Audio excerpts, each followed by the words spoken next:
असंख्य सेना है उनके साथ, एक तरह से वो इस बात को स्वीकार करता है कि हाँ वो किस स्थिति में है।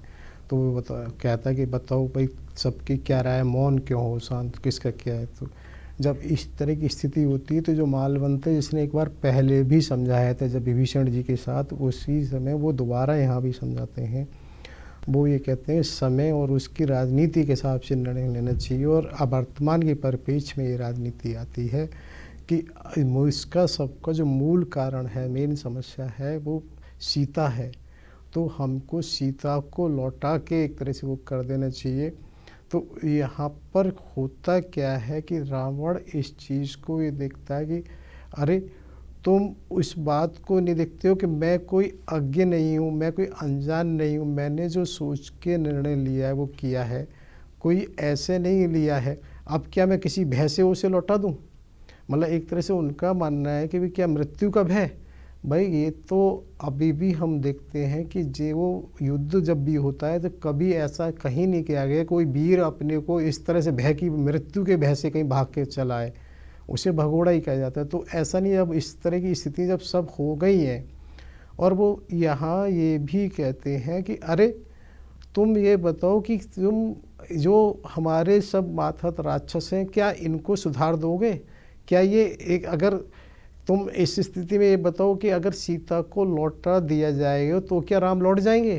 क्योंकि जो ये राक्षस है इनकी प्रवृत्ति नहीं बदलेगी तो मूल भगवान का जो उद्देश्य है राक्षस विहीन करना है, तो वो कैसे होगा? और वो रावण इसको भली भांति समझता है कि एक का एक निर्णय ऐसे नहीं बदला जा सकता। इसको वर्तमान परिप्रेक्ष्य में हम ये मान सकते हैं। भाई नेपाल एक उदाहरण है। वहाँ नेपाल में क्या घटना घटती है कि वहाँ पर जो सामाजिक साइट्स हैं एक का एक उन पर प्रतिबंध लगाया जाता है, तो पूरे राष्ट्र में एक तरह से ज्वाला भटक जाती है और उसमें सत्ता पलट भी हो जाता है, क्योंकि वास्तव में वो जनहित में ही था, क्योंकि वो जनहित में सोशल साइट्स का वो हो रहा है। लेकिन क्या होता है, किसी भी चीज़ को एक साथ यू टर्न नहीं किया जा सकता है। उसी तरह से वो ये कहता है कि रावण अगर ये किसी भी तरह से जो भी माता राक्षस ये सारे क्या रातों रात सुधर जाएंगे, इन्हें कोई वो कर देगा? कैसे होगा? तो वो ये कहते हैं नहीं, पूरा विचार और उसे करके ही मैंने निर्णय लिया है। तो एक तरह से मालवंत को भी ये बात समझ में आती है और वो वहाँ से चुपचाप एक तरह से चले जाते हैं और वो होते हैं। और यहाँ पर ये चीज़ है कि वो उधर क्या होता है, जो हम बात कर रहे थे अंगद जी की, क्योंकि अंगद जी जब वहाँ पहुँचते हैं तो वहाँ उसके बाद तुरंत भगवान ये कहते हैं नहीं अब ठीक है, इसी अभिजीत मुहूर्त में ही हमको उसकी तैयारी करनी है युद्ध की। क्योंकि अभिजीत मुहूर्त के बारे में हमने एपिसोड 83 में भी बताया था कि जब समय ऋषमुख पर्वत से वो सेतु तीर पे आए थे तब भी वो ऋषमुख पे उन्होंने अभिजीत मुहूर्त में किया था। इसकी विस्तृत चर्चा भी हम पहले एपिसोड 83 में कर चुके हैं। तो वो उसी समय कहते हैं कि उसकी तैयारी की जाए, और वहाँ पर ये भी बताते हैं कि कौन कहाँ रहेगा। उनका ये पूर्व वाले उस तरह से दिशा में एक तरह से वो कहते हैं नील रहेंगे, और पश्चिम में हनुमान रहेंगे, उत्तर में वो स्वयं के लिए कहते हैं, और बाकी अंगद दक्षिण में और गया गवाच के लिए कहते हैं। तो सारी चीज़ों की इस तरह से वो एक तरह से तैयारी करते हैं और युद्ध की। और वो ये भी बताते हैं कि जो एक तरह से जो हमारी शैली होगी वो गरुण व्यूह बनाएंगे। गरुण व्यूह की कोई ऐसा मुझे ध्यान रहता है, जब संवासुर युद्ध में एपिसोड नंबर 19 में भी हमने चर्चा की थी कि जब वहाँ पर माता कैकेयी ने भी जब संवासुर से युद्ध किया था तो कुछ इसी तरह का व्यूह बनाया था।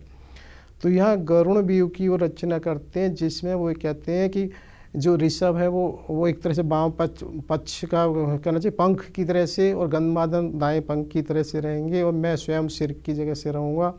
सुग्रीव एक तरह से पैर की तरह से रहेंगे, और वो सबकी बाकी सारी सेना उसके पीछे रहेगी।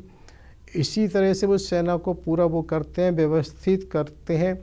और जब वो व्यवस्थित करके की बात होती है तो उस समय ऐसा सुबेल शिविर पे ये आता है कि वहाँ पर हनुमान जी एक तरह से प्रभु को बैठाते हैं अपने स्कंद कंधों पे, और ये माना जाता है जो अंगद हैं वो उनके पर लक्ष्मण जी बैठते हैं। और ऐसा ये होता है कि वो उस समय तक कहते हैं पूरी तैयारी में सूर्यास्त भी हो गया, और कहीं ना कहीं ऐसा भी आता है कि चंद्रमा भी निकल आया है, जिसकी उसमें चंद्रमा की ध्वनि में, और वो ऊपर वहाँ जो सुबेल शिविर का जो सबसे ऊंचा स्थान है वो वहाँ पर पहुँचते हैं।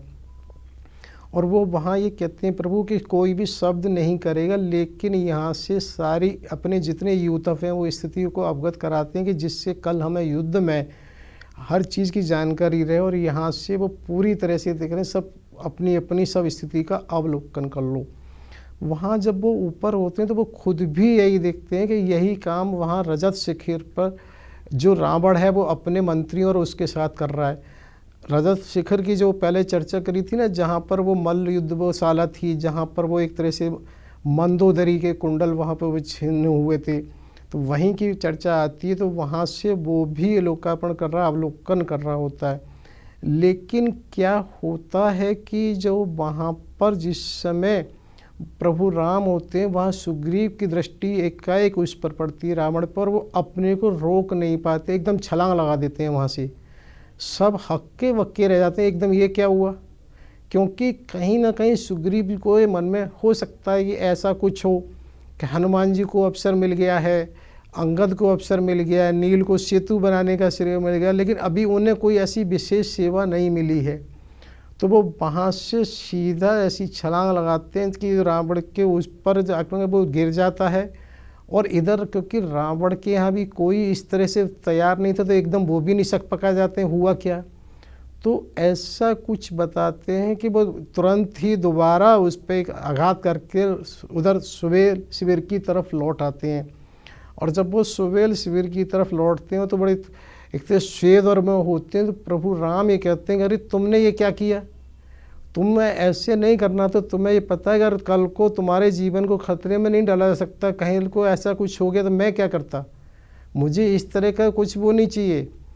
अगर कल को कुछ हो गया तो मैं तुम्हारे साथ ही सेवन करूँगा, चाहे जो भरत का राज्य को देके और सीता को नहीं, उनके किसी भी स्थिति में तुम्हारा जो जीवन है वो महत्वपूर्ण है।